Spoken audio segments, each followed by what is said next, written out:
with you something that is very important.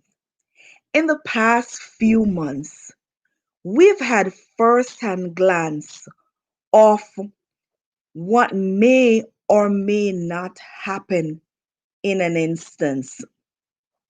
And in this glance, we've seen things change in an instance. We've all been affected in some way, whether it be the loss of a loved one, whether it be loss of a job, whether it be change in our work environment, or it being the change in the hours we work. I have one question for you. My question to you is, how did this change affect you providing for your three basic essential needs? These needs are basic clothing, food, and shelter. Let's think about that. We've seen, for example, we know that no matter what our situation is, no matter what life is for us, these three needs, they do exist and they continue to exist over time, no matter what. These are something that we have to continue to do. What if we can't provide for those basic needs? How how will our family react? What will happen to them? So it is important that we do go into that preparation mode so that we're able to take care of those needs in the event something as trying continue or happen in a greater magnitude as it did before. So how about us looking at saving in advance? I would say at least 3 months worth of taking care of our basic needs.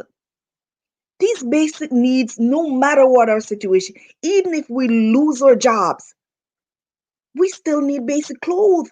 We still need to pay for our shelter and we still need to buy food. So let us try to see if we can save. And sometimes we might say we don't have to save. We are resilient people.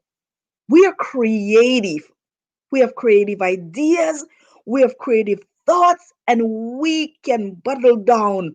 We can save towards preparing for these needs because they are going to exist. But we need to have something, what we could call a reserve, a stash, hiding behind somewhere that these needs can be met.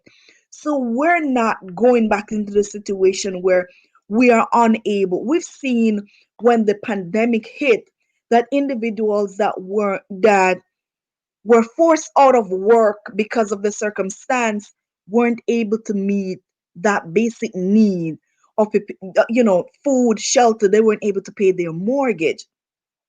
And we know, for an example, that 86% of individuals don't have $1,000 saved. The magnifying glass was placed before all of that if we doubted when the pandemic hit. So what I'm asking you to do is something that we should have done. It's something that our forefathers taught us to do, to save for emergency. And I'm saying now it's possible so much more for that emergency to take place because we've seen it firsthand happen before us and we weren't ready for that emergency to come.